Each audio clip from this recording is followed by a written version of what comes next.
Hey, everybody, welcome to the podcast. My guest today is Joe De Sena. Joe is the founder of Spartan, the whole Spartan race series.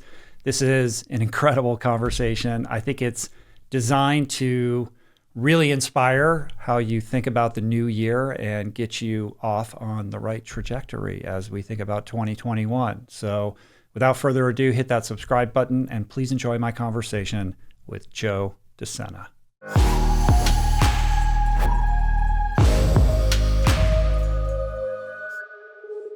Right on, man. So good to see you. We've been trying to make this happen for so long. It's taken forever, man. I don't know how many. It's got to be 3 or 4 years. A couple years. I think the last time I saw you, I did your show when you guys were hosting an event at Dodger Stadium. Yeah, I think I like a last minute. Hey, Rich, can you come over to the stadium? And we caught you. We did some filming, and we knocked out a podcast. Right. Yeah. We did a podcast, and then I did a little shooting with you for that documentary with Cal Fussman. Yeah. What happened to that documentary? It's done. Is it? And off the editing room floor, however you'd say it, and getting ready to be pushed out. Uh-huh. So, yeah. What's it called? What the fuck is your exit strategy? Uh-huh. And the idea is, and it probably I know it pisses you off, what are people thinking when they don't eat healthy, when they don't act healthy? Mm-hmm. And so like we talk about exit strategy in business, what's your exit strategy from the planet? Like, do you plan on living in a hospital for the last 20 years? Like, and that title came about because Cal, a mutual friend of ours, Cal Fussman, famous writer, invited me to breakfast with Larry King one day. And so I'm sitting there and I'm eating at Nate Now's? Yeah. Uh-huh. So I'm having a salad and Larry is pouring sugar all over this bowl of cereal. And he's like, kid, what are you doing with the salad? Uh-huh. And he goes, I eat like this. I got a colonic every day.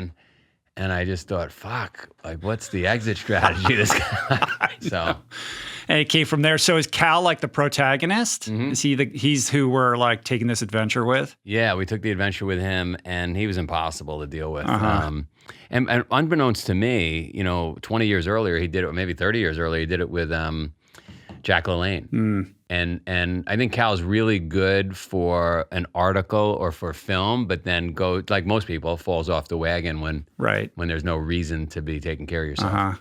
I just remember him being sort of obstinate in the interview, like pushing back. And it's like, come on, man, what do you get on board here. I fought my in-laws when I met my wife. My mother in the 70s was into yoga, meditation, all the stuff you're into.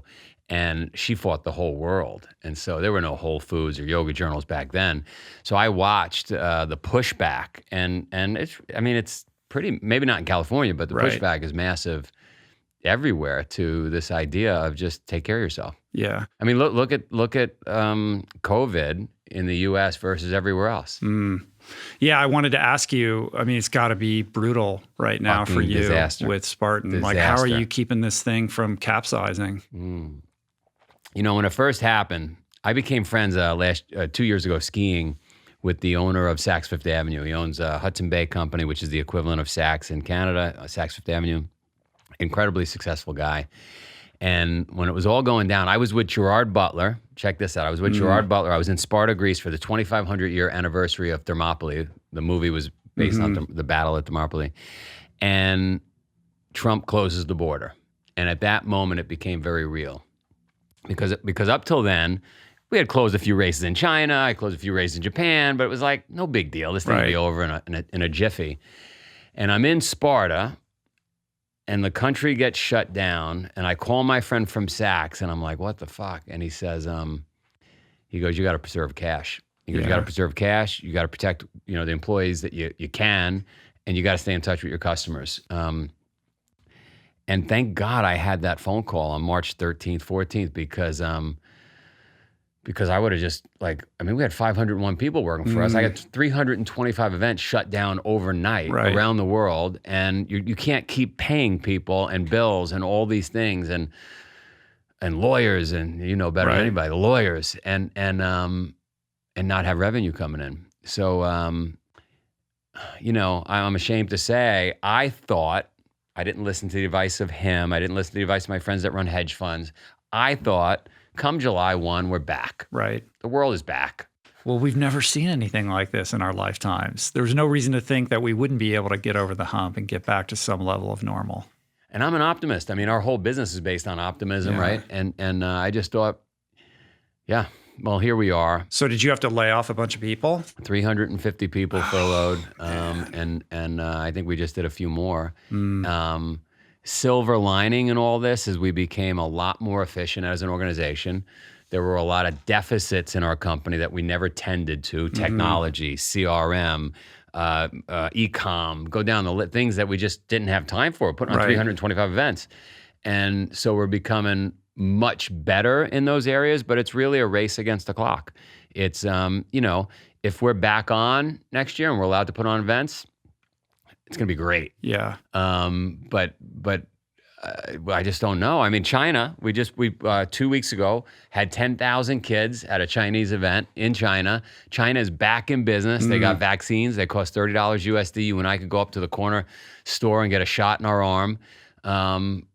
But outside of that. Yeah. So you can ramp up in China. I could ramp up in China, but the U.S. was 50% of our business. Europe was 25% of our business, right? So China does not offset. But it gives us hope that if China's back, and they were 3 or 4 months before us in shutting down, maybe 3 or 4 months from now we'll be back. Yeah. We'll see. We'll see. Who knows? Who fucking knows, craziness. man? I know. It's craziness. It's so crazy. Well, what I've noticed in you just from a distance is this kind of pivot into really a media company, like a content platform. Like suddenly you're vlogging all the time, and your video. Suddenly there's videos from you like every single day. I know. I've gone a little nuts. I apologize for that. We locked down on the farm in Vermont. Yeah, that's where this whole thing was started. My wife and I had our 4 children. I don't know how to say that right. Politically correct. She birthed 4 kids on the farm. I think you're allowed to say that. Yeah, in Vermont. We had cows and chickens and goats, and that's where Spartan was started. As soon as I got back from the Thermopylae thing I just described in Sparta, Greece, landed on the farm, holed up with an Olympic wrestler. That's another whole story. A video team. A bunch of people on the Spartan team, trainers and so forth, 12, 13 of us. And we just started filming every day because there was nothing else to do. Right. Preserve your cash, protect your employees, and stay in touch with your customers. So just film because I like to work and we couldn't put on events. And so that's what we did. Yeah, and you keep the brand strong and you keep people excited about what Spartan is, and they hear it from you directly. Yeah, so just lots of filming. But as you know, it drains your energy levels because right before we just started this podcast, anybody listening or watching, Rich and I were talking regularly. As soon as the filming started, you perked up, your chest came out, and you were like, I'm trying to be normal, man. I want this to be as relaxed as possible. No, but we both did it. Yeah. And you don't even notice you're doing it, right? So it just sucks energy out of you. Well, I just noticed I think this is the 5th podcast I've done in the last 7 days. We're on a bit of a tear, and it's draining, man. Like I don't know like how Rogan does, 4 or 5 of these things a week. Maybe it's because he doesn't prepare, but like I prepare, like I put a lot of energy into it. Yeah. I want it to be this amazing experience. And when it's done, it's kind of like an athletic event. Then I go home and I crash. It's like it is its own kind of endurance thing. And it does take, even though it's not physical, there's an emotional like energy toll that it takes. It'd be easier. I think you'd agree with this. It would be easier to go for a run. Oh, for sure. Right? Yeah. And your mind is working, but your body, you're breathing, and you're sweating, and this is... Also, I can control that, With this, it's sort of like there's an aspect of trying to, have guardrails up and direct it in a certain way, but at the same time, you have to like let go and allow it to be what it wants to be. So there's a vulnerability with that that's different from going out and pushing yourself where it's just you and you. No doubt. Yeah. And so I just went through, let's call it 120 days straight of filming on the farm every day. And something cool happened this weekend you might not know about is once we realized, hey, this is going to go on longer than we thought, this is going to be much more painful than we thought, we got to lay off more people. I said, we need an event. We need one event, something to show our community, 7 million people, that like we're still here and shit's still happening. So this past weekend, we brought 12 women, 12 men from CrossFit, from triathlon, from the NFL, Spartan, and we brought them all together to find out who's the fittest of them all. And we held that. my team came up with the whole thing. I can't even tell you all the names of the athletes that were there because my team organized. I just wanted to have a Spartan event, and they came up with this whole thing. And they actually even wouldn't allow me back on my own farm because I needed another COVID test. So here I was outside my own farm while this was going down. But we had a Highland Games type event. We had an ultra run. We had a triathlon swim. We had a mountain bike. We had a DECA event, which is our almost gym product, if you would, a combination of the Airdyne bike and the rowing machine and all that. We had a race to the top of the mountain, and we had a Spartan race. And I don't want to give anything away, but you would think that the specialists in each one of those areas would win their area. And I'll just leave you with this. They didn't. Yeah, that's interesting. Yeah. That's fascinating. I would suspect that the person that comes out on top has a lot more to do with their mental fortitude than their physical prowess or their athletic gifts. It's so funny you say that because I was thinking, and you correct me if I don't have this right, but I thought, all right, let's measure, let's set some, what are the items we're going to measure? Strength, speed, endurance, athleticism. And then I said, wait, but you got to also measure resiliency and grit. Yeah. Right? Because some of this is going to require resiliency and grit. And when you look at, without me giving it away, who the winners were, they were the ones with the resiliency and grit. Yeah, 100%. Right? Because I don't know how long this thing went. 5 days. Okay. So that's going to separate the wheat from the chaff, right? That's like a reality show. It was so like Battle of the Network Stars or something. It was so frigging unbelievable. Yeah. Well, it's just so unbelievable. You can't even imagine what went down. It's a show. Yeah. That's cool. Well, I want to take it back. Your backstory is so epic. I mean, it's cinematic. It's like its own movie. It's just a crazy fucking story. It's a crazy story. And you're quietly like such a beast in terms of like the endurance stuff that you've done. Like it's insane. I feel like that gets overlooked, but let's go back to the beginning, back to Queens. So if anybody's seen the movie Goodfellas out there, raise your hand. Most people have seen it, right? Ground zero for that movie was the block I grew up on. I'm trying to remember the exact address, but 84th Street, 149th Avenue in Lindenwood, Queens, or Howard Beach, Queens, Jamaica. And for whatever reason, a bunch of wise guys located on this particular block, and their profession was stealing from Kennedy Airport, and that's what's portrayed. That's exactly what's in the movie. That's exactly what's in the movie. And so there wasn't a morning that went by where I didn't wake up with my sister, and we'd go down into the garage, and there was a new big box on a pallet of things there. Like it could be leather ski gloves, 500 pairs.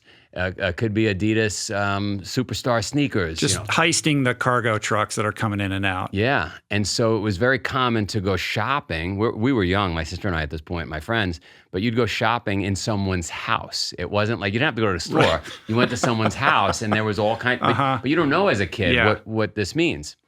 Anyway, we grew up in this crazy neighborhood. My parents are getting along. Everything's fine. Your dad part of that or just the neighbors? So the way I'll answer it is my dad had a trucking business in the airport, eventually a fairly large warehouse and air freight business. And it was hard.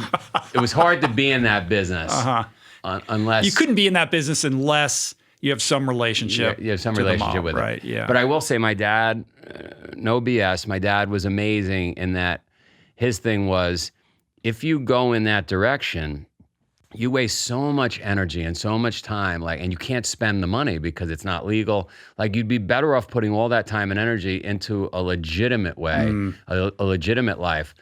But I'll say that, like, if you grow up there and you come from that place and you're in that bit, it's pretty hard to not be in it. It was nobody not in it, right? In that neighborhood, right? So, I can't go deeper than that, but I got it. You got it, yeah. So, and there's very few people left. So anyway, my parents are getting along. My dad starts making some real money, and we move 15 blocks south of where we were, which is a better area. And our neighbor is the head of the Banana Organized Crime family, 15 blocks up, and around the corner is the big boss, of the Gambinos, and there's 4 of the 5 family heads are living just around us in this area, 15 blocks south of where I first grew up.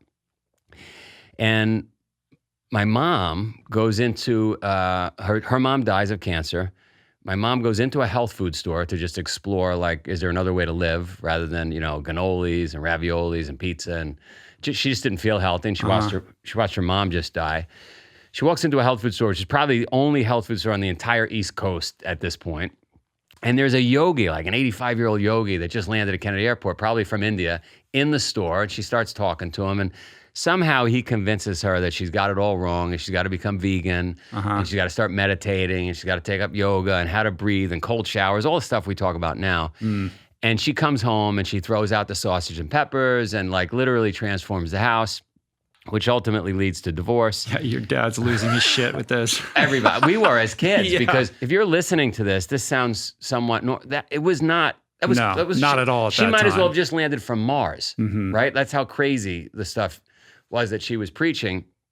And so they get divorced and she moves us back north to that 15 blocks, right? So my sister and I are down there for about a year. My dad's at the other house. And then she's just not fitting in. Nobody's getting this thing that she's preaching.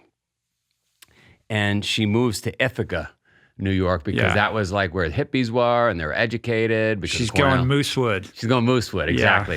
Yeah. That was a big part of our life. Yeah. And I'm kicking and screaming. My sister's kicking and screaming. We don't want to leave our friends in the neighborhood. Any kid would feel this way.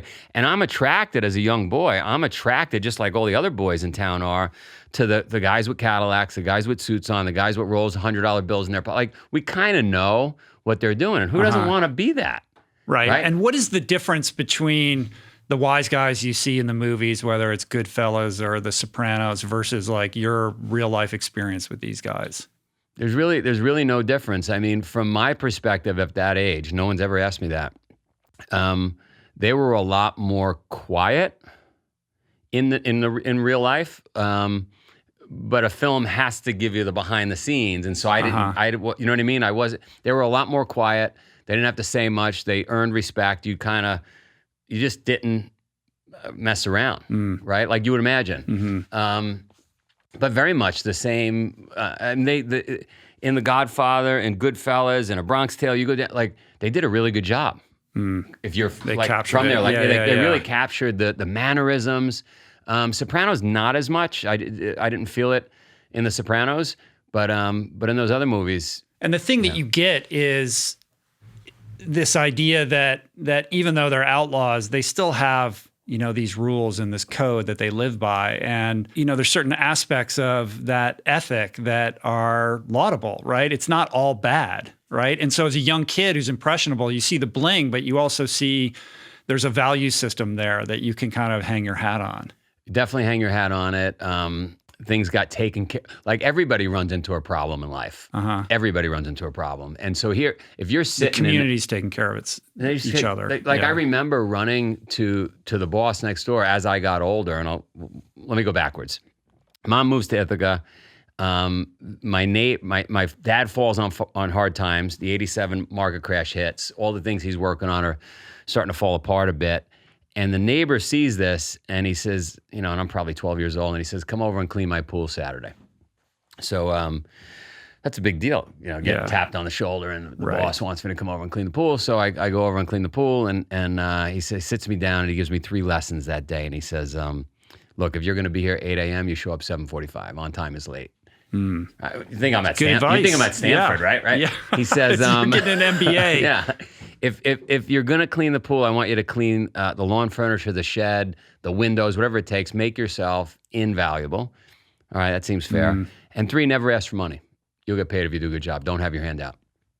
And unbeknownst to me, at that moment in time, he's seeing, here's a hardworking young kid, right? Right. And then he gives me another customer, 2 houses over, who happens to be connected to him. And then I got another boss's house. And before you know it, I've got 700 customers. Right. I pay for my own college. How old are you at this point? Well, I started at 12. By the time I graduate college, I'm 20. 700 customers. It's a multi-million-dollar business at that point. And it's all these guys. It's all, I could walk in anybody's house. And so I'm feeling, this is great. Right. Like everybody trusts and me. you're taken care of. I'm taken care If of. you get in trouble. So that was my point. So my dad is telling me, and he's right, stay away from that life. But you find yourself, even if you push back on that life, make fun of that, like say that's ridiculous, those guys are terrible, you find yourself in a situation where like somebody owes you money or you did, whatever it may be, and then all of a sudden it comes okay to ring their bell, right? And say, hey, I need a favor. Right. And then you're in it. Once they do that favor for you, you're though, in it. that's... And technically, because he got me in the business, like, I mean, I couldn't say no to anything. Right. Right. But did you call upon those guys to do some favors for you? And then did you find it difficult to then extricate yourself from the whole thing? Well, so yes, I asked for favors often because people owed me money. And I remember saying to Joe once, a guy owed me $60,000 and he said, bring this bottle of champagne over to his house and just let him know it came from me. And so I go over to the house. I don't ask for the money. I just say, hey, Joe asked me to drop this off for you. And he literally goes over to the wall, takes a painting down, opens a safe like in a movie, grabs $60,000 in cash and hands it to me. There wasn't even, I didn't even add, it was, and there were a few incidences like that. Now to the second part of the question, did you find yourself beholden? I guess I got lucky in the sense that Giuliani came to be. And then one by one, all these guys, bad for my business, they all started to go to jail. And so I didn't have a long tail and like that was good. Right. I didn't know it at the time. So where does Cornell come into the whole thing?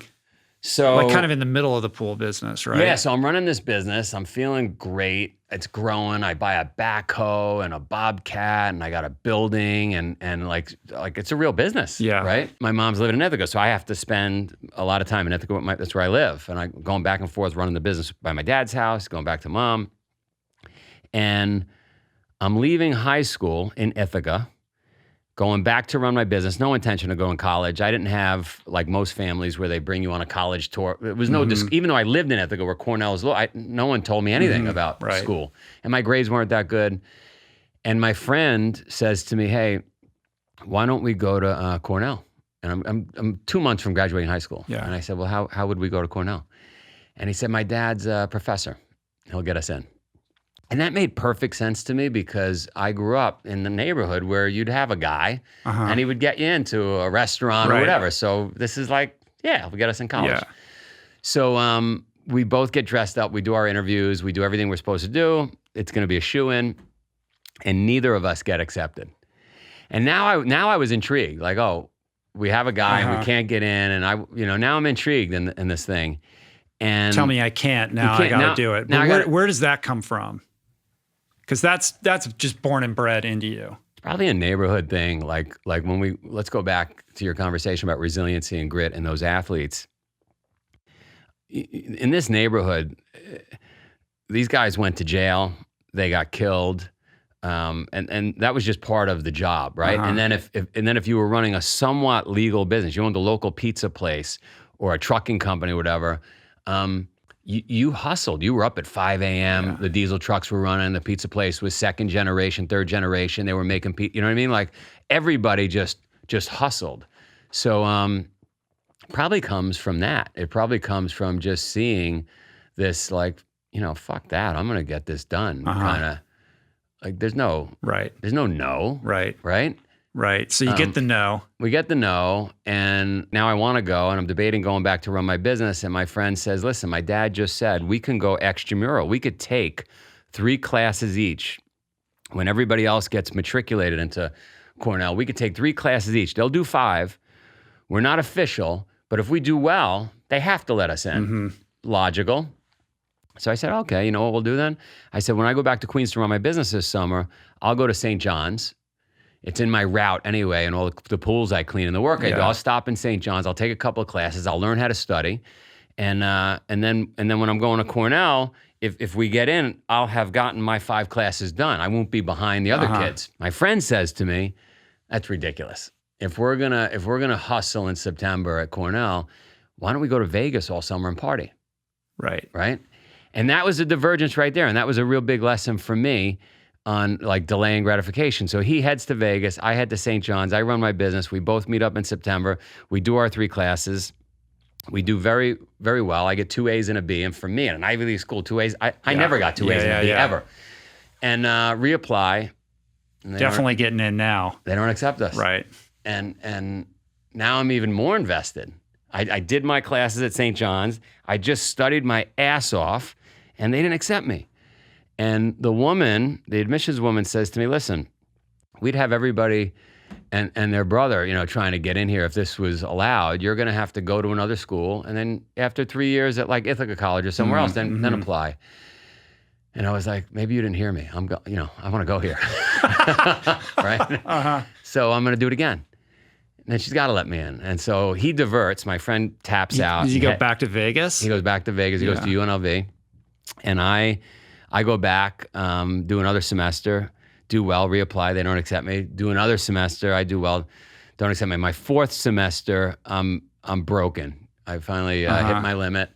This is your own death race. Yeah, it's my own death race. And I'm just feeling like my business is doing well. I got all these, I don't need this. Right. I don't need the headache.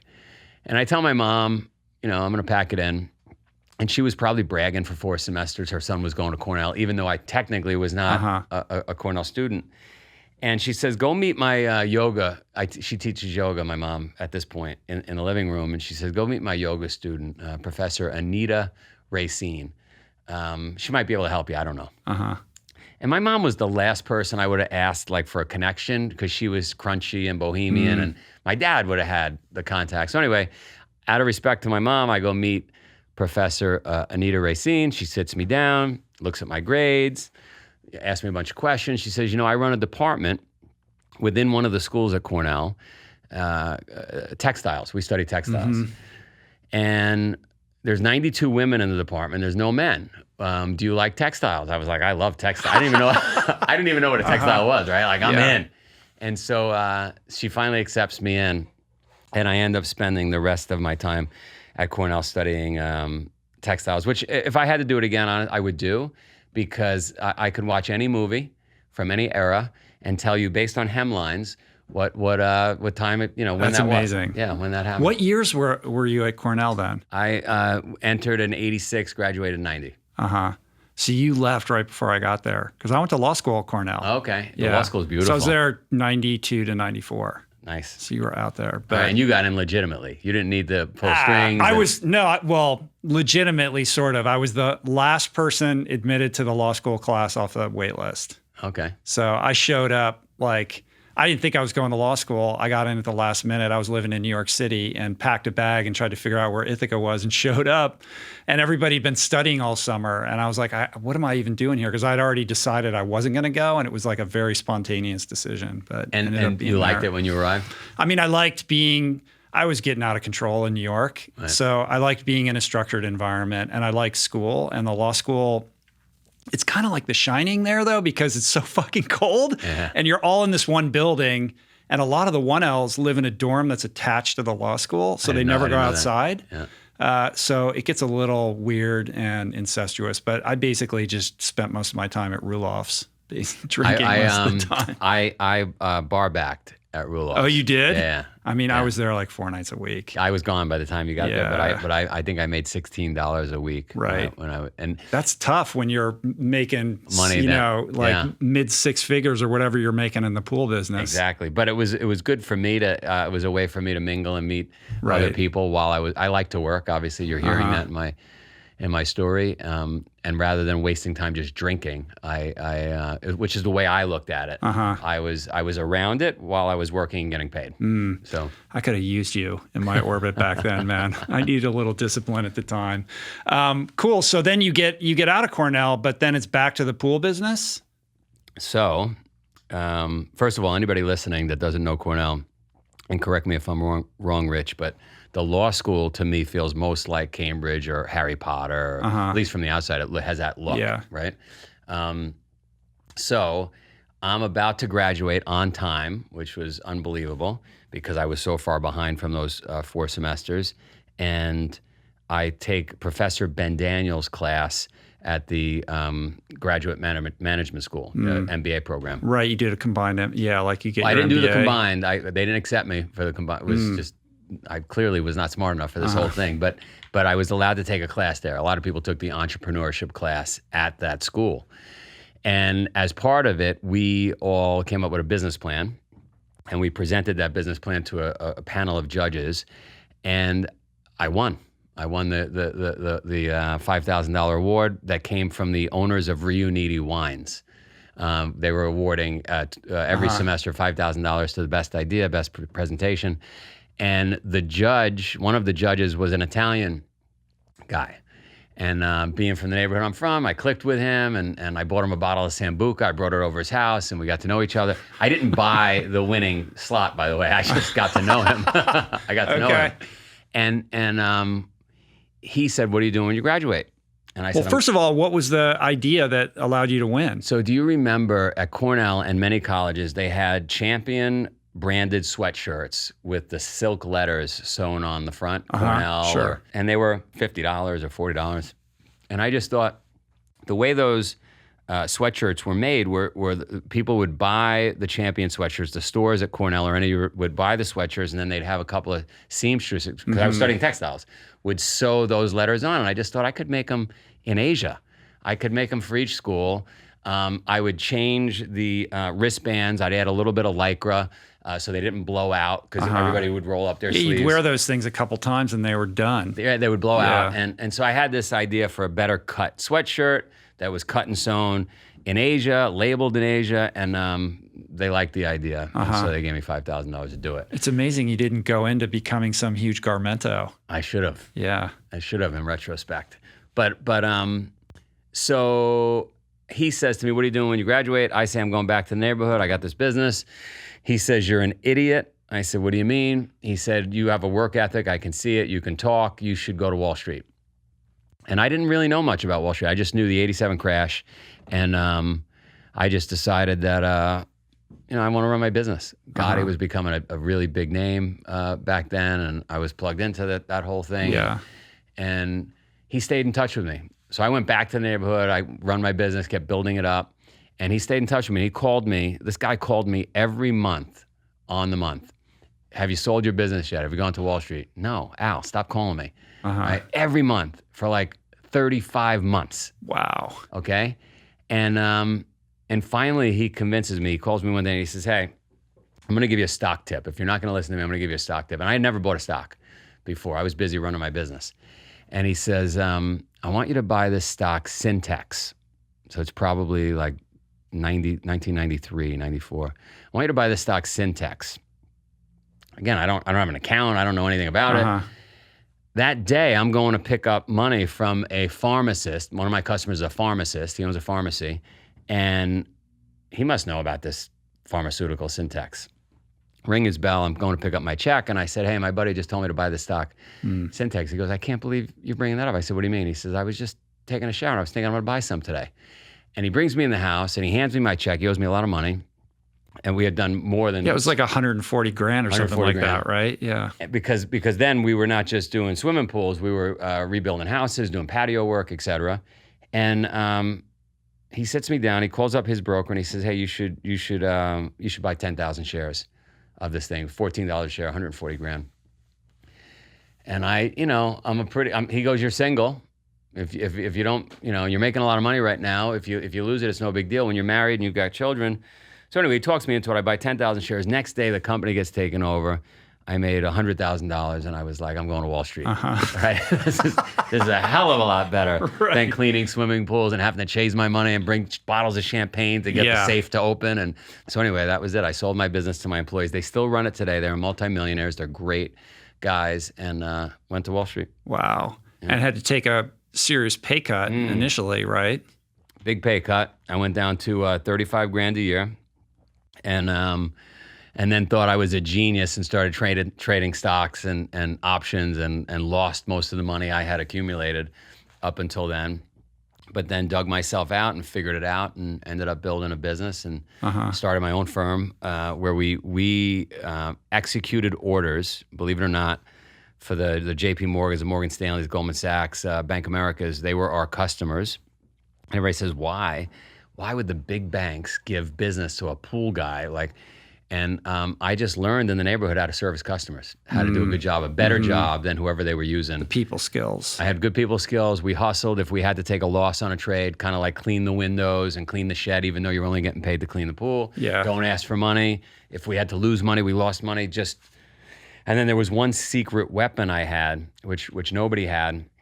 My neighbor, who ended up going to jail, had a table at a restaurant in Harlem called Rao's, R-A-O-S. You see the sauce in a lot of stores. Yeah, I've seen that. It's from that restaurant. It's from that restaurant, and that restaurant only has 10 tables. It's been around since like the 20s. You can't get a table at Rao's. Denzel Washington's in there, the head of New York Stock Exchange is in there, a couple of wise guys. You cannot get a table at Rao's. I had a table because my neighbor went to jail, and so that definitely helped my Wall Street business because I was able to bring potential clients to Rao's, and that's how. And so where does the endurance impulse start to enter? You got this like guy in your building, right, who's running stairs and shit. Like, are you just gaining weight and feeling lazy, or where does it begin? Yeah, well, go way back. My mom introduces me to. Like, she's running marathons. She introduced me to this Transcendence run in Queens. I don't know if you know it, that 3,100 mile. Yeah. I had Sanjay Rawal on the podcast who made a movie about it. Yeah, exactly. Yeah. We invested in that movie because you did? We gave money to that movie simply because of that connection to my mom. So anyway, she introduces me to that race. If you're listening, it's 3,100. So was she a devotee of the guy? That was one of her gurus. Right. Yeah, Sai Baba was another guru. And so, for those listening, there's a race in Queens, New York, called the Transcendence Run. It's 1 mile loop, 3,100 times. Takes 50 to 60 days to complete it, and about 8 people every year attempt it. Right. And so anyway, she introduced me to that. Probably Ironman. I'm seeing on TV, marathons. But you weren't an athlete in high school. Not an athlete. I BMX'd. That is not considered an athlete by any means. But I was a crazy person on a BMX bike. Like I would bike tens of miles on this, and it's hard to do that with one gear on a little bike. So that was the only skill I had, if you could even call that a skill. So fast forward, when I was running the business, I'm mixing cement, I'm laying brick. We are working physically every day. So I've got that kind of endurance, and it feels good. Now I'm on Wall Street. And I'm sitting at a desk, and we're doing 2 or 3 dinners a night, and I'm getting heavy, and I'm feeling terrible, and I still don't want any part of yoga or any of that crunchy stuff my mom talked about. But one day, the elevator's broken in the building, and I got to go up to the 30-something floor, and so I'm taking the stairs.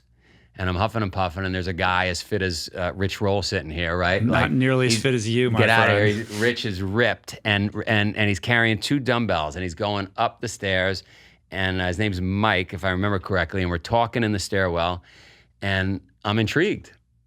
This guy, like, he's literally the cover of Men's Health type guy, right? And he's got his shirt off, and we got time to talk because we're going up all these stairs, and he's carrying the dumbbells, and I'm more out of breath than he is, and he says, meet me in the stairs. Every day we'll start training. And so that was the beginning. I started training in the stairs. He introduced me to an adventure race. I had never heard of an adventure race, which was a 3-hour race where we kayaked, we biked, biked, and ran. Loved it. Felt like I was mixing cement again and laying bricks and doing construction work. And I was just like, went nuts. Right. Went nuts. Like, where's the next one? Where's the harder one? Give me the hardest race in the world.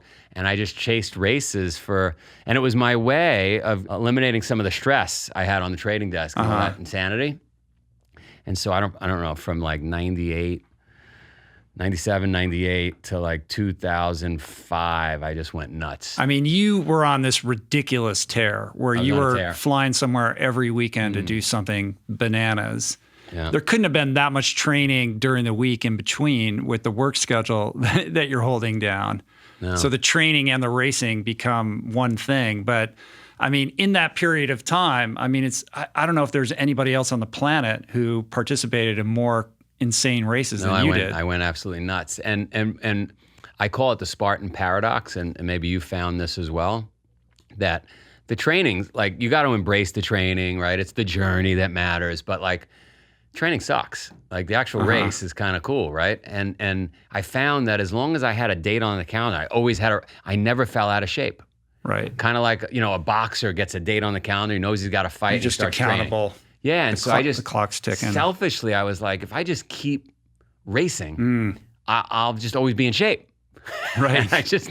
I never have to train. But you took it to such an insane level. I mean, there was like a 4-day, 5-day period. You did the Vermont 100-mile run. Then you get on a plane and you fly to Vegas and drive to Badwater, and you do Badwater and Badwater's a race we talk about all the time on the podcast. Then you go to a wedding. And then you go to Lake Placid and do the Ironman like 4 days? You did your research, yeah. 5 days or something like that? The hardest part of that whole week was the wedding. My feet did not fit in the shoes. How do you go from running the Vermont 100 to running Badwater? I mean, I paced Dean Karnazes at that race, and it almost killed me just trying to support that guy. Yeah, it was hot. It was 137 degrees the day we did it. It was hot. My shoes melted. My shirt melted. I don't know. There's something amazing about the human body. The body gets more efficient. You would think, like everybody talks to me about, well, you got to recover or whatever. And I don't know, if this was the 1700s, 1800s, you and I would not we wouldn't stop on a mountain with our horse and carriage and say, it's recovery day today. Right. You just keep going. And the human body just gets stronger or it dies. And so I just found, for me, just get stronger. Like my fastest time, that 100-mile run in Vermont, fly to Vegas, go to Badwater, my fastest time in that 235 miles was the last 13 miles up to Mount Whitney. Like that, I was flying. So that climb is brutal. I ran that whole thing like a lunatic. I probably passed 8 people. And just because your body gets more efficient. I'm no special athlete. All I did was BMX as a kid. What the hell am I, Yeah. So the best part is how you finished the marathon in Lake Placid, though. Yeah. Well, what happened was I'm feeling great in the swim. We get there. I sit in an ice tub. How are you feeling great? I'm feeling great in the swim, right?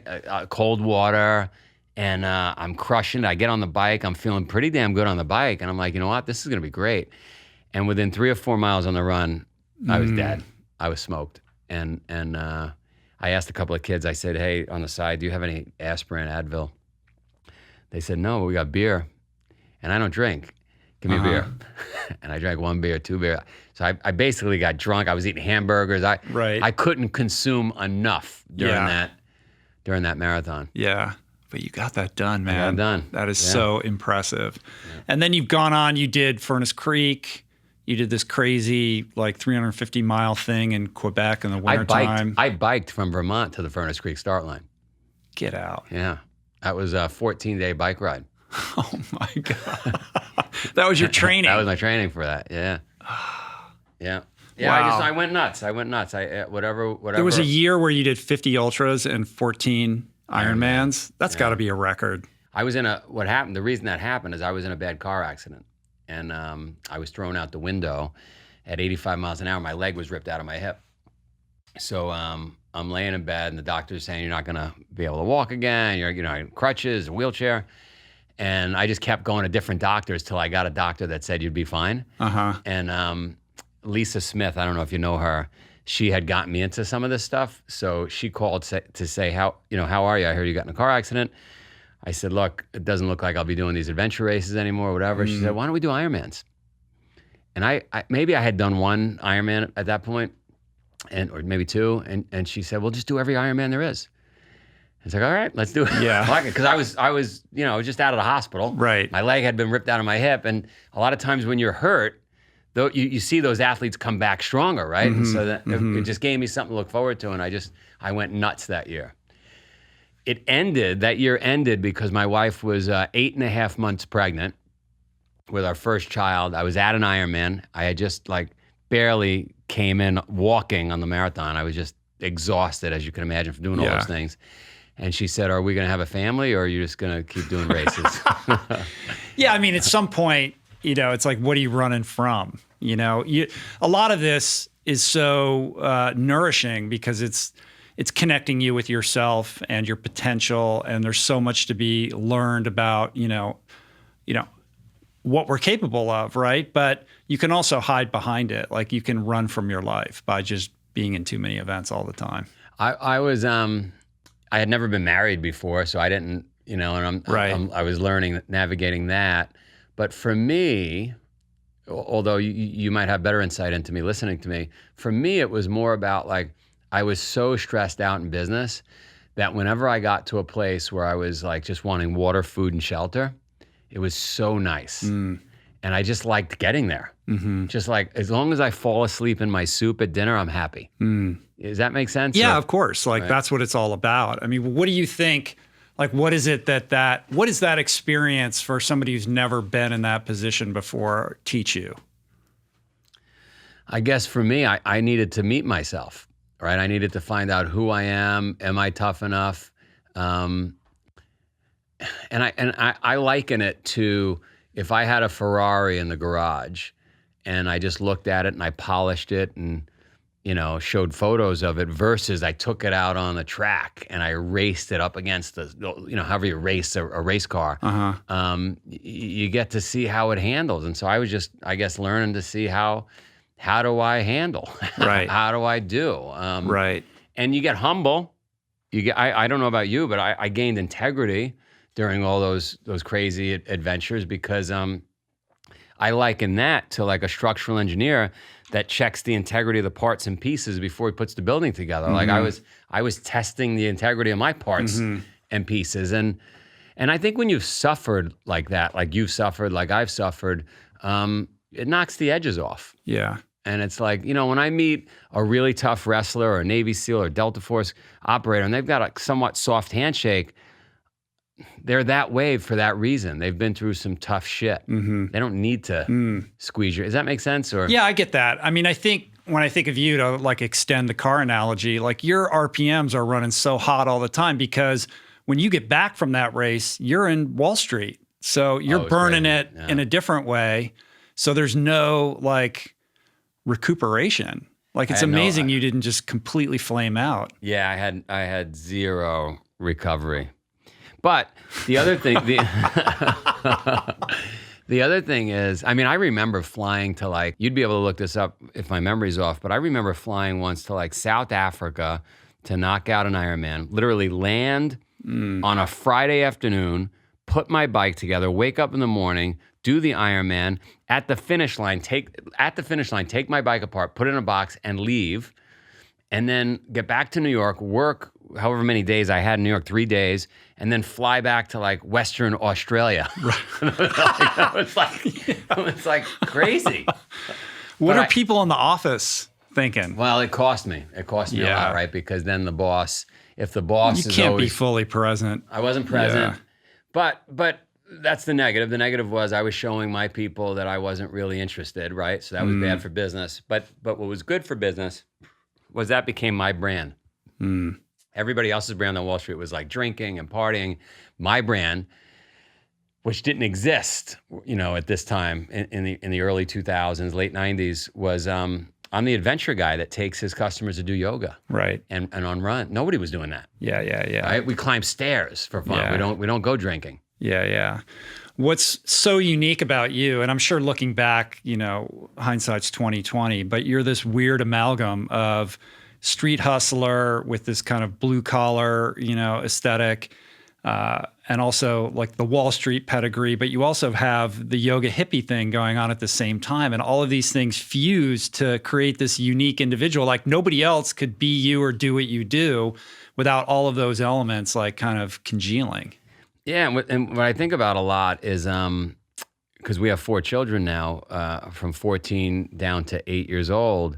How do you make there was a great saying in ancient Sparta, like they need to be better than us. Our children need to be better than us. And so how do I make my kids better than me? And they don't have the yoga crunchy mom and the neighborhood and the wise guy next door. And, they have a house where it's so organized for them that it's almost like it's a negative. Yeah.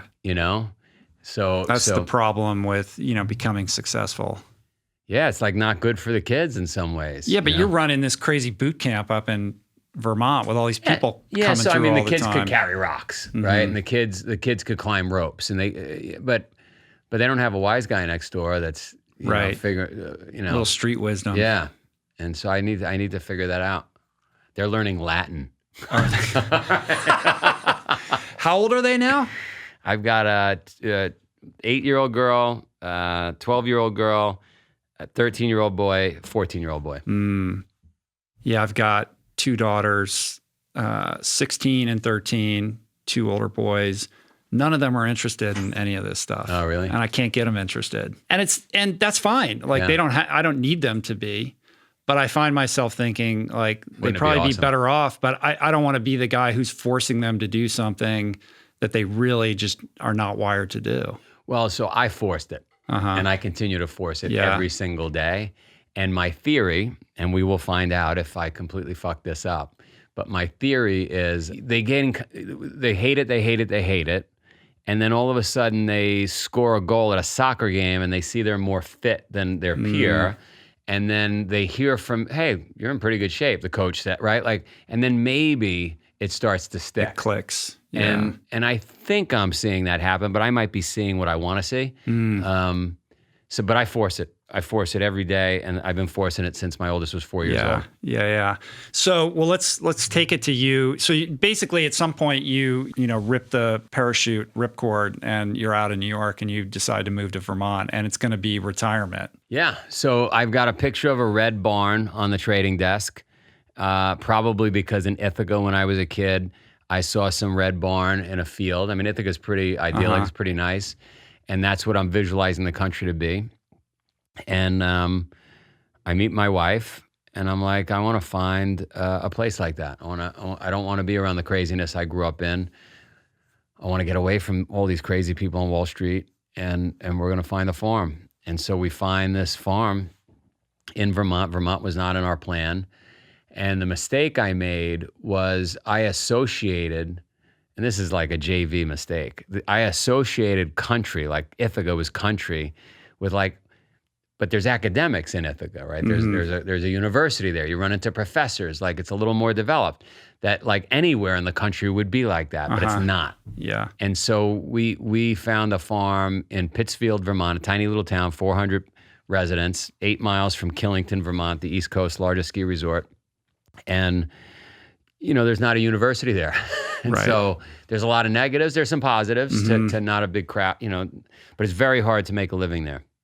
And so we bought this farm. My wife was willing to move up. We got cows and chickens and goats, and I started putting on races. I put trails on the side of the mountain. I mean, we did unbelievable stuff. But it's hard to convince people. Even though it's only a gas tank away from New York, it's hard to convince people to come up to Vermont. But it ultimately led to me putting on a race we call the Death Race. Right. So let's talk about this, because this is crazy. And it still exists, right? Still exists. And what happened was I was in Lake Placid Ironman one year. I don't know when it was. It was pouring rain like you read about. I mean, crazy rain. And for whatever reason, I think I had just gotten done with the Eco Challenge in Fiji where it rained like nonstop. I was at some race where it rained nonstop for 10 days. Nonstop. And this is not going to make sense. I'm going to sound like I'm bullshitting, but like I did that Ironman. It rained. I did not even notice it was raining. I had just left, 12 days straight, or whatever it was, of rain. And I saw a bunch of top athletes, men and women, quit that race in the middle of it. Was that like 2008 or 2009? I remember there was one year where it rained crazy. It was craziness. Yeah. It had to be before that because Death Race started before that. So I said, this is ridiculous. The name of the race is Ironman. It doesn't say like Ironman except if it's raining. Race. Right? And I grew up with a mom who meditated straight for 30 days. Like, this is ridiculous. You'd quit because of the rain. So I'm looking for ways to bring people to Pittsfield, Vermont anyway, to our new farm. And I'm like, you know what? We're going to have this race called the Death Race, and it's going to emulate life, and there's going to be no rules. And it'd be like, if you get out of the swim in this race and you get to your bike and the bike seat is missing, so what? You gotta do it without a bike seat. Right? That's going to be what this race is, right? Because that's what a CEO would do. That's what a startup would do, but right? the mind fuck goes way further with this one. The mind fuck goes way further. So first year, we Doug Lewis, Olympics downhill skier, shows up. The Ashley brothers, two guys from Vermont. I don't know any of these guys. Two guys from Vermont who eat barbed wire for breakfast, grew up on a badass farm where their dad made them chop wood for heat. Their whole, like, just tough guys. A teacher, a female teacher, and a kid I convinced from Wallstreet to show up. There's about 8 people, just like the Transcendence Run. And they don't know when it's going to start. They don't know what it includes, but it's like hand sawing through a log, right? 12 chunks. So they're there for like 3 hours, hand sawing through this log, splitting that wood, crawling through a culvert. A culvert is a hole under the ground. This was 120 feet long that water rushes through, that they could barely fit in. Putting together a wheelbarrow with Japanese directions and no tools, right? Right. But the thing is, you don't tell them when it starts, how long it's going to go for, when it's going to end, or even what they're going to be doing. And no idea. Right. They had no idea what they were getting into. And the two rugged Vermonters and the Olympic downhill skier are battling for first. And the teacher everybody else quit. The female teacher who's in dead last by like 5 hours. And we're trying to get her to quit because I can't manage the front of the pack 15 miles away from this woman in the back. And she says, you'd have to kill me. Like, she literally just would not quit. So ultimately the skier wins, and the brothers come in second, and then the female comes in third after the two brothers. And the race just became this thing. The New York Times picked up a story, and they came and filmed it. And the world got excited, and then all of a sudden 300 competitors every year would descend upon Pittsfield, Vermont. And the race got tougher and longer and crazier with every year. So every year you're throwing something new at them, right? Like, it's never the same. Well, and didn't you have like a bus where you would stand there and say, you can get on the bus and quit? Oh, you have no idea what so what happened was, toying with them. What happened was the two brothers, who I've since become great friends with, the two brothers from that first race, they had done lots of big races throughout their life. These were tough guys. Crazy races in the tundra. Like, they would have done really well in the 1700s. And they took on the persona of the death race after doing it that first year. They started to make little skull necklaces. They got tattooed. Like, they were just into this. And I started to see some of the videos they were creating, and they were training specifically for what we had just done that first year. And I said, they're not going to do the same stuff the next year. I'm going to change everything. Right. And it broke them. It drove them crazy because they had just trained for 8 or 9 months, whatever it was, to do exactly what I did. They can put a wheelbarrow together now. You're trying to figure out what their weaknesses are so you can throw something at them that's just going to derail their whole plan. Exactly. Yeah. And so every year became, what are they expecting? What are the competitors expecting versus what are we going to throw at them? It's diabolical. It was diabolical. Yeah. And so, they would roll into town, let's say on a Thursday night, getting ready for a Friday afternoon start, and they'd check into the general store, and they'd have khakis on and shoes, and they'd be with their family, and I'd say, race starts right now. They haven't even signed the waiver yet. We're going right now. Grab an axe, and we're going. And so it just became this mystical thing that still goes on today. Right. And there was a TV deal on the table at one point, right? That didn't end up panning out. Yeah, we had many, many TV deals. We've had so many TV people come up from the Discovery channels, the NBCs, and invariably everybody gets really nervous with that word, death race. And it's a crazy race. People have come really close to dying. And so it how ironclad is that? Is that waiver? We make them in the waiver. It says we will bury you on the property. So we might not even tell anyone. How is it? It doesn't get like a lot of media though. You don't hear that much about it. It did get a ton of media, like 2007, 2008. But then from there, Spartan was born. Right. And Spartan took over, and then Tough Mudder and Spartan took over. The thing. I mean, Spartan's really born out of this idea, how do we take what's great about the death race and make it accessible for the average weekend warrior, and then scale it up. And formalize it and standardize it. Like you're not going to find wood chopping at one. Right. It was more military-based, like standardized for Spartan. But But death race is my baby, and I love torturing people. And how many people show up these days? it's still about 300 people. And how many people finish? Depends on the year, what kind of mood I'm in. I like how it's up to you. Well, it's really up to me because we could go till Monday, Tuesday, Wednesday, and we could say, all right, we only want 3 people finishing. So imagine you're 4 days into this, just hypothetically. Rich Roll is 4 days in. You can't see straight. And there's still 12 competitors. And I say to all 12 of you, I say, guys, I'm here. We'll go as long as you want. Right. But until we're down to 3, it doesn't end. Uh-huh. And people start dropping right there. So, right. It's like Hunger Games. Like you're overlooking the whole thing, going, how can I fuck with these people, and improvising. It's so as easy you go. to break people. And what have you learned about the people that break last? Like, what does it go back to that grit and the mental fortitude that is more important than their physical conditioning? No doubt about it. You could tell right away the big muscular guys, they're out first. Uh-huh. They're out first, and it's a CEO, it's a mom that just waits everybody out. You must get Navy SEALs and guys like that coming in. I lost a Green Beret out there once. Literally lost them. We had search dogs, the whole thing. We found them in the attic of one of my barns sleeping. We had shut the whole race down looking for a Green Beret. We've had them all. We've had every form of military, the MMA, all of them have come out to try to test themselves. But, a lot of them quit in the first 3-4 hours. Wow. Just like, this is insane. This guy's nuts. Right. So Spartan Race begins. I mean, you're up in Vermont kind of trying to be semi-retired, and instead you build this empire. Yeah. So I'm done. We're having children, and this was going to be like my time to recover. We talked about recovery. And death race leads to this idea of Spartan Race, and 700 people show up to that first event in Vermont. And I happen to have Discovery Channel. There's a guy from Discovery Channel at that first event, and he's seeing people cross this. It's just a 3-mile race. Yeah. And they're crossing the finish line. He's like, oh my God, are you seeing these transformations that take place? And I'm not really paying attention to that because I've got logistical problems. Any race organizer, you're dealing with other stuff, toilet paper. And he's like, this is unbelievable what's happening here. And that gives me the impetus to, all right, we're going to put on a second race and a third race and a fourth race. And then 1,500 people showed up, and then 3,000.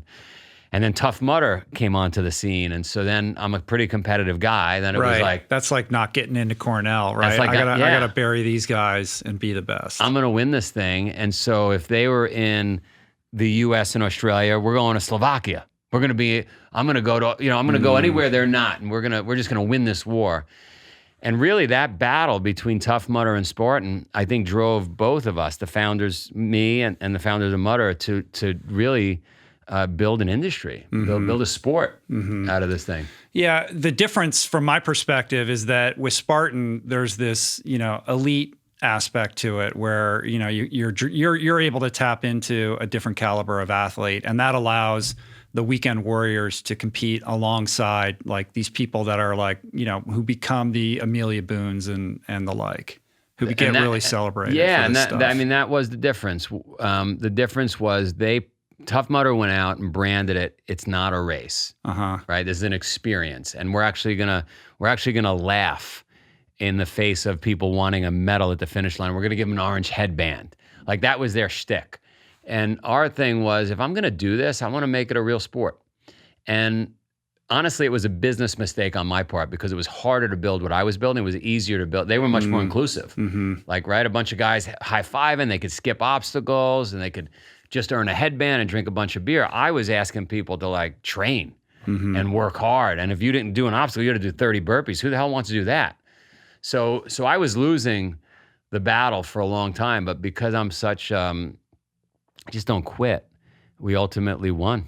We ultimately won. That is your superpower. Just you're the ever-ready battery that's just never going to run out of energy. My Spartan team says I'm very much like a battery on your phone that's like just out of juice but doesn't die somehow. Like you're always at 6%. Yeah, exactly. And it just doesn't die. That's funny.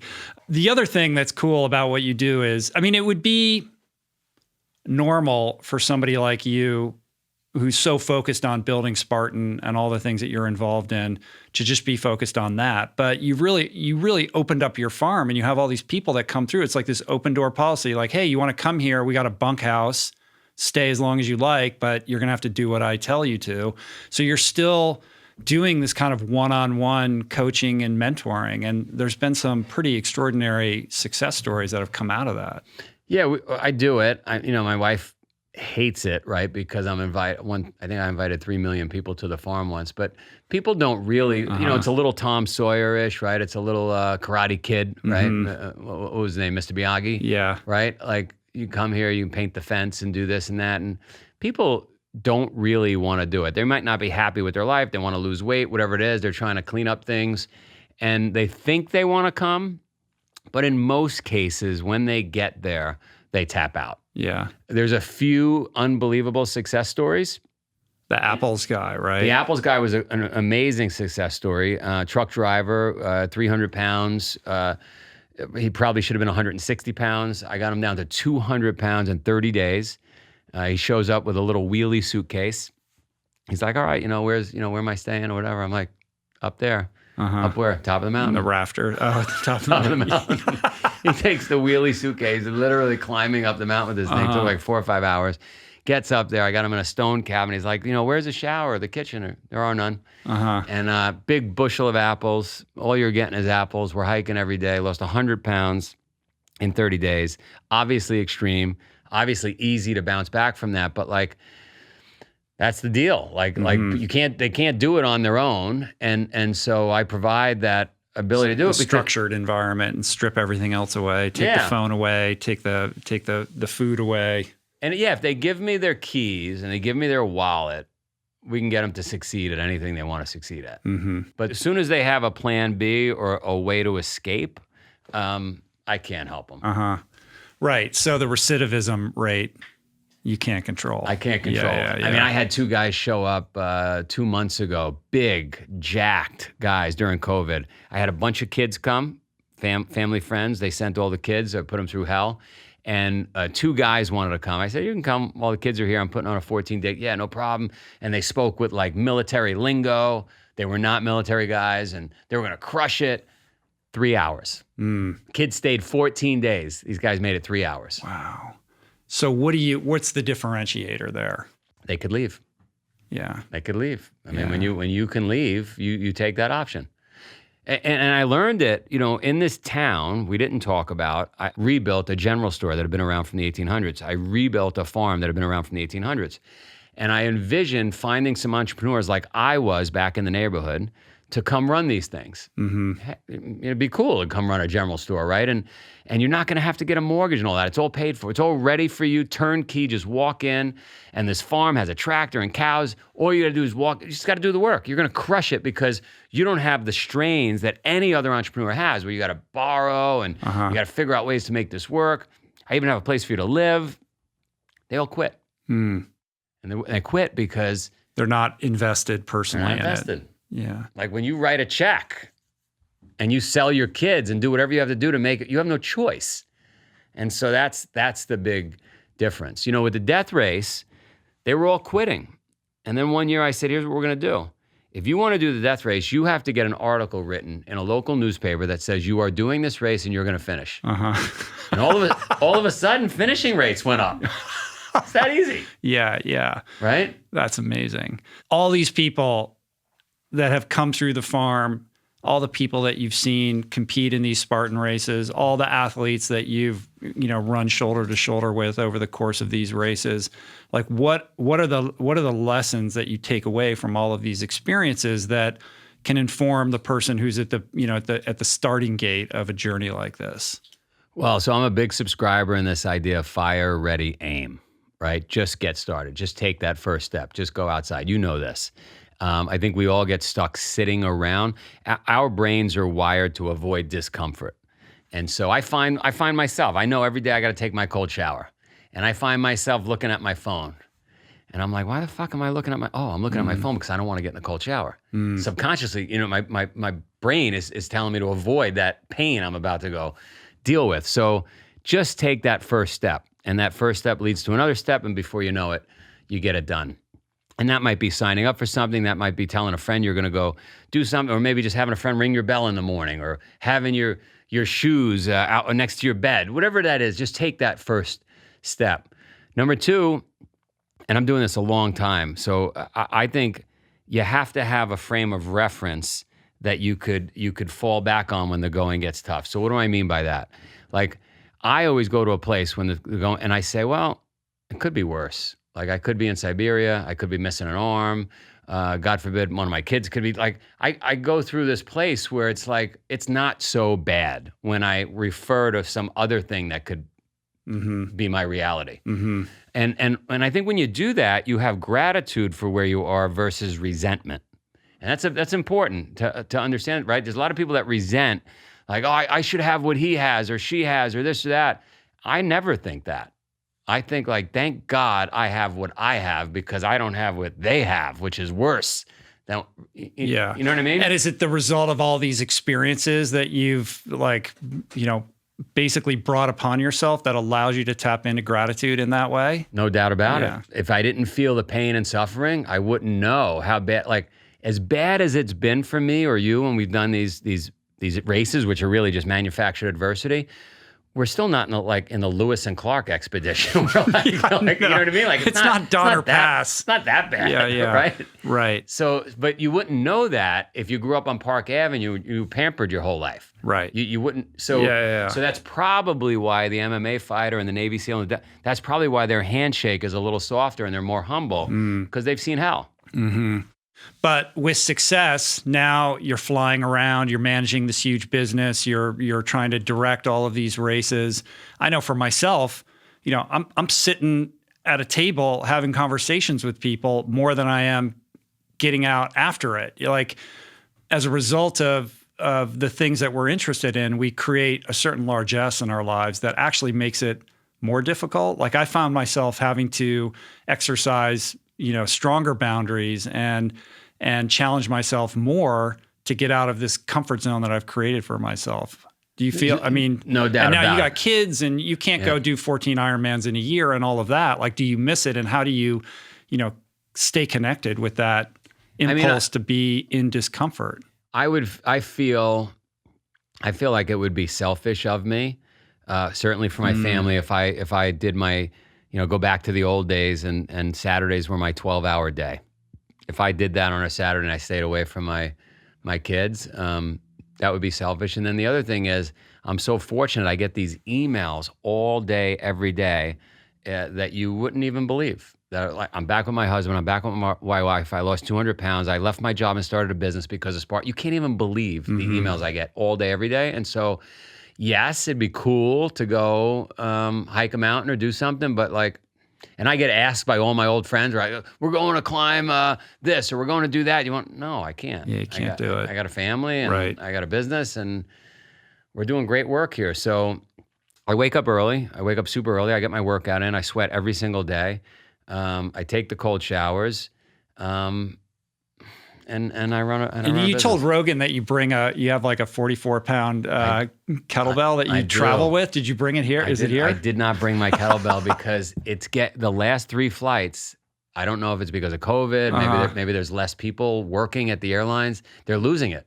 So I end up landing somewhere where some like you are expecting to see it, and I got to run and go buy one locally quickly so I didn't bring it. But that kettlebell stems from one of the people that came to the farm. Chris Davis was 696 pounds, and he wanted to get down to in the 200s. And I told him, as you lose weight, I'll carry weight.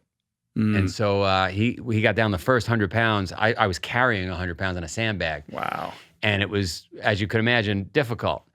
And it's another whole story, but we moved to Asia as a family right after that. And so I had this 100-pound sandbag that I was carrying because I made that commitment to him, and they confiscated it at the airport. So when I landed in Japan or Singapore, I said to my wife, can you order on Amazon? Can you get a kettlebell? I don't need a 100-pounder. I'll carry, just to keep it going, I'll carry like a 20-pounder.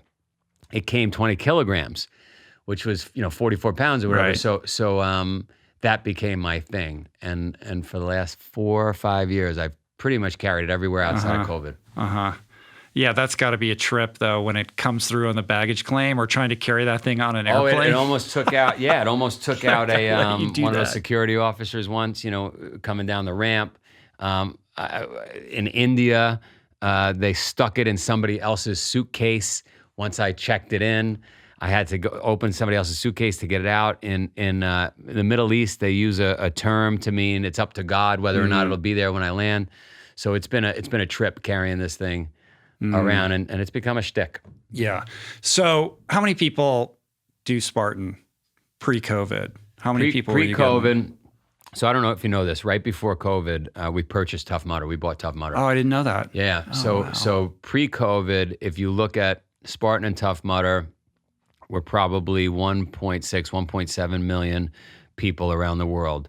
During COVID, we're like 20,000. Right. It's a fucking disaster. But it's a big number. 45 countries, 325 events, the two companies combined, and yeah. Right. And you have this mission statement, though, that you're going to impact 100 million people. Our goal is to change 100 million lives. Gets us a free pass to heaven, and I'm excited about that.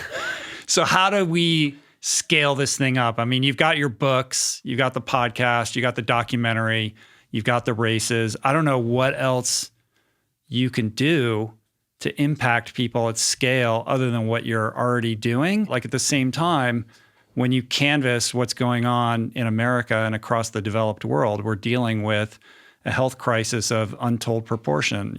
Obesity rates are through the roof, childhood obesity rates are through the roof, diabetes, heart disease, all of these lifestyle illnesses that are just felling millions of people unnecessarily. There's still so many people that are suffering and challenged to find their way, to a healthier way of being. Yeah, no, I'm in the wrong business for sure. All the data. I don't think you're in the wrong business. Well, I'm in the right business because it's something you and I are passionate about, right? Getting people off the couch and doing these things. I'm in the wrong business in that the data is going in the wrong direction. More and more people are eating unhealthy. More and more people are sitting and watching Netflix, especially post-COVID. It's going to be even harder to get people pried off the couch. So I would say if we could snap our fingers sitting here and do anything, we would have to get to the White House and convince them, or the Pentagon, and convince them that they have to work with us to mandate this kind of physical activity. Like, it's the only way it's going to work if you want to get to 100 million people, because most people look at me, and I'm sure they look at you and say, like, why would I do that? Why would I do that? I'm like, Netflix. I could lay naked in bed like Gary Vee talks about, right? And do nothing. So it's a very tough sell outside of the, let's call you and I the hunter-gatherers. Outside of the remaining hunter-gatherer genes that still exist, it's a tough sell. Yeah. Remember when we were kids and there was the presidential physical fitness we thing? Need that. Does that even exist anymore? Or did that just go by the way of the dodo? And it wasn't that big of a deal, but at least it was something. You need that. And now we have like lip service to like corporate wellness programs, which I question how effective they are. It's like getting people excited about going out and walking around or standing up every 10 minutes or something like that. Like, how do you have a soft enough touch that you can get that person who's never experienced anything hard to at least get interested in it, but not come at them so hard, like with your, kind of super hardcore sensibility, that they're intimidated and scared and never do anything? It's tough that's why you need programs that it becomes part of. It's normal, right? When my mom got into all this stuff, it wasn't normal, so it didn't get accepted, and so we just need to make it normal. When I've lived on the farm, we moved to Asia, we moved to Japan, Singapore. When did you do that, and why did you do that? We did that because the business was growing fast. I needed to beat Tough Mudder. They weren't in Asia yet, and the kids were still young enough to move. So I said to my wife, why don't we move? We'll go Asia light. We'll live in Singapore first, easy to do. We'll land there. We'll start putting on Spartan, and then we'll expand from Singapore. And what an amazing experience as a family. Yeah. But the reason I bring it up is because when I lived in those places, the neighbors right around us started sending their kids to me early in the morning to work out with my kids. So I can do it if I have close proximity to people. I could rope them in, give them the olive branch, lie to them a little bit about, and get them to do more than they would willingly do otherwise. But, when they're 5 degrees separated, as you know, it's hard to get them to do stuff. Yeah. Look at the size of people. Look at the data. It's not going, they'd prefer Twinkies over this. Right. So a cabinet position in the White House for physical fitness. We just, you can't say whether you like Trump or Biden, it doesn't really matter. You can't have a tagline that says, let's make America great again without making America fit again. You have to, you agree, like 100%. It's logical. And anybody listening to this, we have to make America fit, and it has to be a policy-driven thing. My friend ran New York City Schools food program, $1.1 billion budget. He's just like you and I. He did it because he left Goldman Sachs. He did it because he really wanted to make an impact. He left. He says, I got the potato lobby, I got to have the French fries, I got the soda lobby, I got to have the soda. He goes, I finally convinced, I was able to get wheat bread on the hamburgers, right? He goes, so I put wheat bread on the hamburgers, the bun, none of the kids will eat it. So then I got to put a wheat bottom with a white top to hide the wheat. So he just couldn't take it anymore. Well, you have to change the entire political system to get the lobbying, efforts out of there that keep, everything entrenched with the shitty food, because there's too much money involved right now. So it's impossible for a guy like that to come in and make any changes. I mean, look at how Michelle Obama just got shellacked for just saying maybe we should eat a little bit healthier. I know.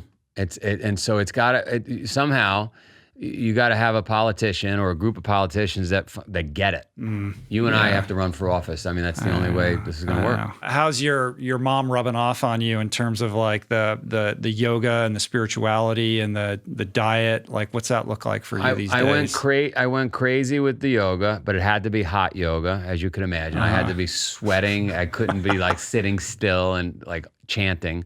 So I went nuts with the hot yoga. Probably did 1,000 classes or something. Love it. Haven't done enough of it lately. And on the spirituality front, I don't know. My mom used to say, look, no matter what religion, you just got to be a good person. So my thing is just be a good person. Is she around still? Gone. Didn't make it. And she died very young. Her mom had cancer, as I said. She got cancer. Her sister got cancer. Her cousin got cancer. We lived in that neighborhood I described. Within a 15-mile radius, there was a big garbage dump and massive incidents of cancer around that garbage dump. Wow. So diet, she preached more plant-based. She introduced me to a guy named Fred Bishi. I don't know if that name. Yeah. He's John Joseph's boy. I don't know. My buddy John Joseph, New York City, hardcore Iron Man, vegan, punk rocker dude. But he's all about Bishi. Talks about Bishi all the time. Guy's like, is he still alive? Yeah, he's still alive. He was at my wedding. 92, 94 or something like that? 93 probably. He's a good friend. He was texting me today. And so I subscribe more to plant-based, but that doesn't mean a little bit of animal protein doesn't slip in to my diet. It shouldn't, but it does. But I'm probably 75, 80% plant-based. And I should be more. And I fight with everybody over it, including my own kids. Right. So. It's interesting because Spartan, which is sort of kind of a cousin of like the CrossFit movement. There's a cross pollination of those people. Feels like a raw meat. It's very like it's very kind of intertwined with the paleo community that's now pivoting towards this weird carnivore diet thing that is confusing. I know. But that's kind of the sensibility of a lot of the people that are participating in your races. And it's interesting that you're coming from a different place. Yeah, I mean, Bishi. First of all, I tested it on myself. I did very long distance races, right? Crazy races. The Iditarod by foot, right? And I would carry like carrots and olive oil with me and all kinds of stuff that like they don't make any sense, but I perform best on that. And so I'm just not a believer. That said, maybe based on where you come from on the planet, maybe some people need a little more meat than others. I don't know, but Bishi's thing is you want to outlive your competition, and if you subscribe to that, I promise you, plant-based is the way to go. Yeah. Vichy was like a weightlifter or something. He was a when weightlifter. He was younger. He was a weightlifter, and he said he was going to try a different way. He's 55 years in right now on raw fruits and veggies. Wow. 55 years raw fruits and veggies. Yeah. What are the big obstacles that you face for yourself now? Like, what are the things that you struggle with dealing with and overcoming? Well, my biggest obstacle is I got 20 years of my life invested in this thing. I levered up right before COVID and bought my competitor, Tough Mudder. And my whole life is upside down right now, financially. So how are you maintaining your sanity? Because there's so much you can't control, right? Netflix and Twinkies, man. Right. What are you doing in LA? I came out to LA. I have a thing tonight. This is a funny story, actually. Ayn Rand and Atlas Shrugged, you know, the book Atlas Shrugged or Fountainhead. I get asked on podcasts like this, like, what's one of your favorite books? And I'm like, Atlas Shrugged. So I guess there's an Ayn Rand society that reached out to me and said, oh, I know that your favorite book is Atlas Shrugged, so can you come to this thing? So Laird Hamilton, Gabby Reese, maybe Peter Thiel, some people will be there tonight. And they said, I promised pre-COVID I would be at it, so I got to go to this thing. That'll be an interesting crowd of people. It's going to be interesting. Yeah.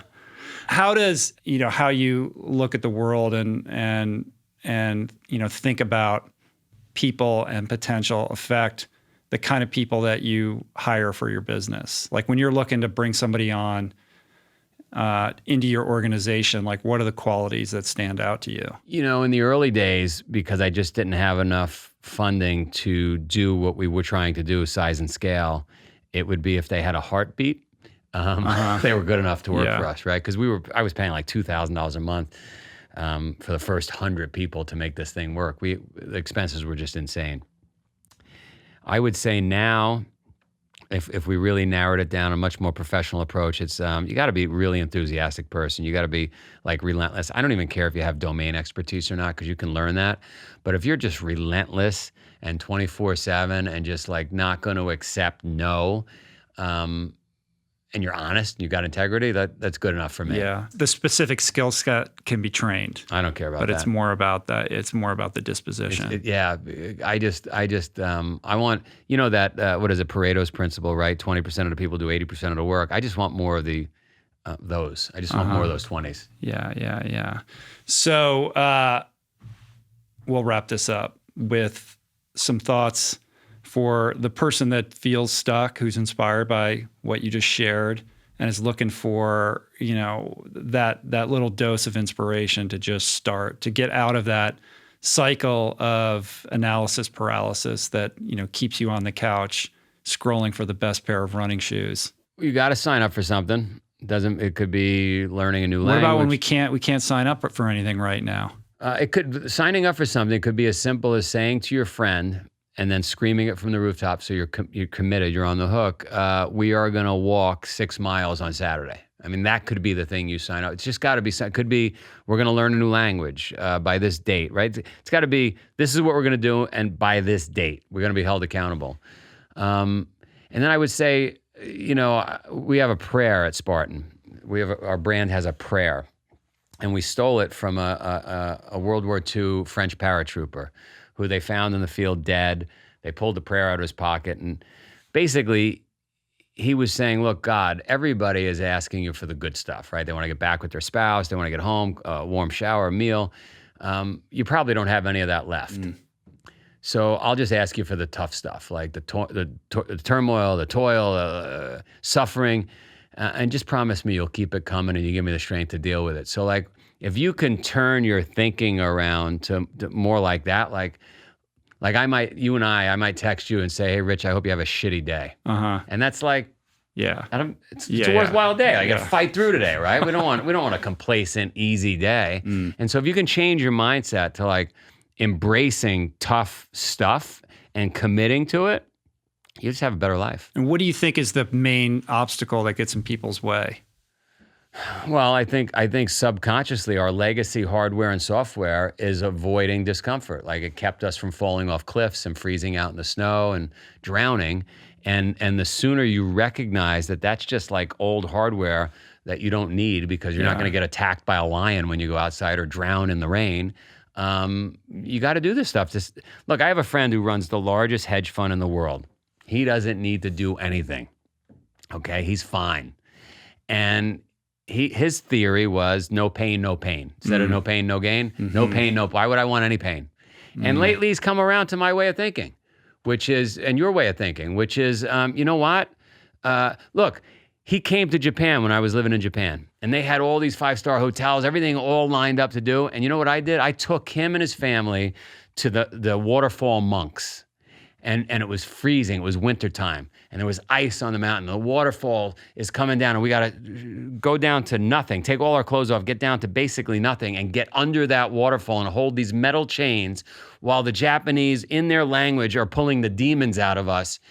And he said that was the best part of the whole trip. Yeah. Right? Yeah, he's not going to forget that. That was the best part of the whole trip. It wasn't the fancy hotels, like that suffering was awesome. So just do it. Way to stick the landing.